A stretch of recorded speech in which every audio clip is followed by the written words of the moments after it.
O ito guys, magandang umaga sa inyo lahat guys. Ngayon ay June 20, 2025. At ito guys, meron tayong good news ngayon kasi pumunta tayo guys dito kay Infinix ulit. Di ba may mga nagtatanong dyan, naghahanap ng sale. Guys, ito good news.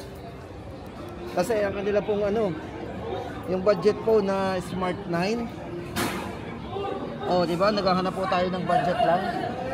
Ang Smart 9 po ni Infinix ngayon na itong kanilang 6GB RAM 64 at ang kanila pong 4GB RAM 128 yung 8GB RAM 128 po na variant guys, naka-sale ngayon. Oh, yun. Ito na guys. Ngayon po ay 3,299 at ang kanila pong 128 na variant nito ay 3,999. So malaki guys ang discount natin from 4,399. Ito naman from 3,699. Ngayon po 3,299. Tapos guys, hindi lang yan. Siyempre, ang kanilang gaming phone. Ito, yung kanilang naging official gaming phone po ng MPL.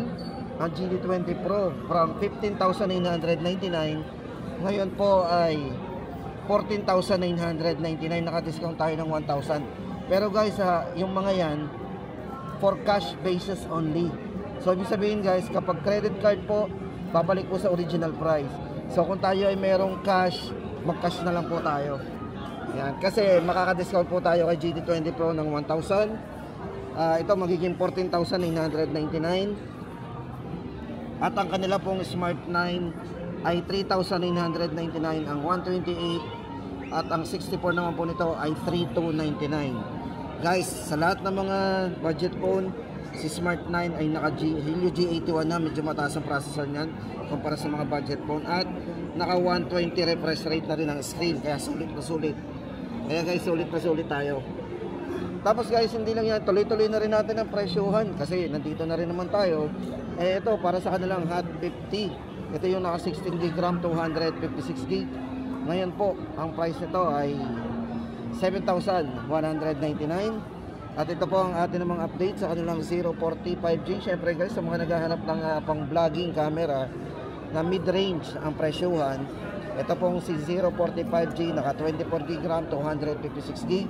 Ito po yung merong front and rear 4K vlogging camera guys. Naka 4K vlogging camera yan. Ito po naka edge phone design yan. Syempre guys, pagdating sa speaker, ito ay sound by JBL. Naka dual stereo speaker. Kung camera, naka 108 megapixel po ang main camera ito. Napakalinaw. Sulit po tayo sa presyo nito. Ito pong 256, ang presyo po nito ay 16,999. Tapos guys, punta naman tayo sa kanilang mga 50 series. Syempre guys, marami naghahanap sa atin dyan ng mga yung mga bago ni Infinix. Ito guys, para po sa kanilang Note 50 series. Ito po yung kauna-unahang mga mid-range phone na ginamitan ng metal frame. Kasi guys, ito ay naka metal frame yan. Check nyo po naman, napakaganda ng design nito. Mukhang Samsung yung kanilang mga S24. Ito guys, pagdating sa bezel, check nyo naman bezel yan. Napakanipis ang bezel nito Ayan halos full screen talaga yung niyan, yung gilid. Tapos gumagana po ito sa wireless charging. Ang 5G po nito guys, ang kanilang Note 50 Pro Plus 5G yan po ay naka 100 watts po sa charging at naka 50 watts po pagdating sa wireless. At ang kanila naman pong Pro, si Note 50 Pro, ito naman po ay naka 90 watts sa charging at naka 30 watts sa wireless. So pagdating po sa mga specs ito guys, ang processor po ng kanilang Pro, ito pong tatlo, ayan yung Pro, ayan po ay naka Helio G100 at yung 50. At ang kanila naman pong Note 50 Pro Plus 5G, syempre guys, ito yung 5G, ito yung pinakamataas nila pagdating sa Note 50 series. Ito po ay naka Dimensity A350 at merong mataas na camera resolution guys. Ito ay naka 100 times periscope. Sony camera ay ang ginamit po ito 896 feet optical image stabilization. Ayan, yan po yung maganda sa kanilang ito, yung Note 50 Pro Plus 5G. Syempre guys, naka 5G tayo. Ultimate po ginamit dyan, ang 5.5G.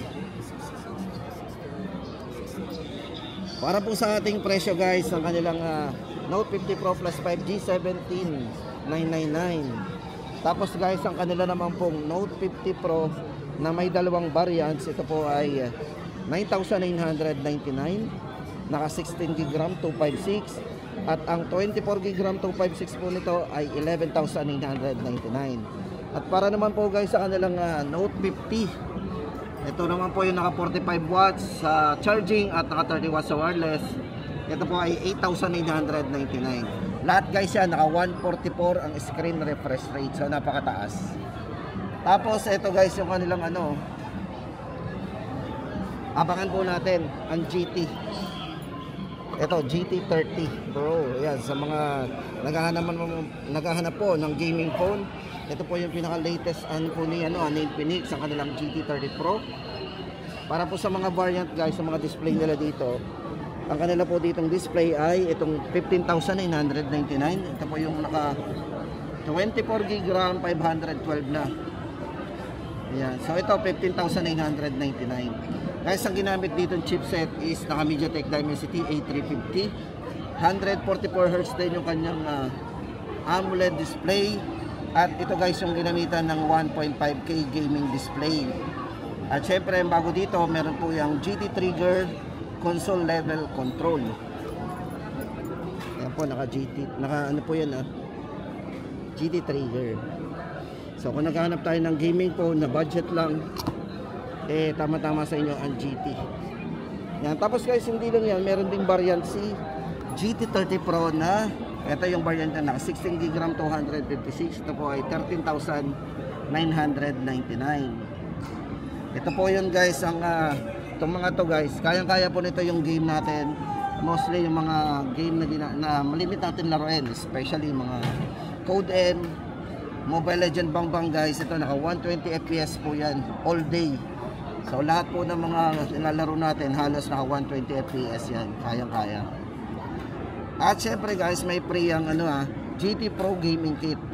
Merong mag case at mag charge cooler.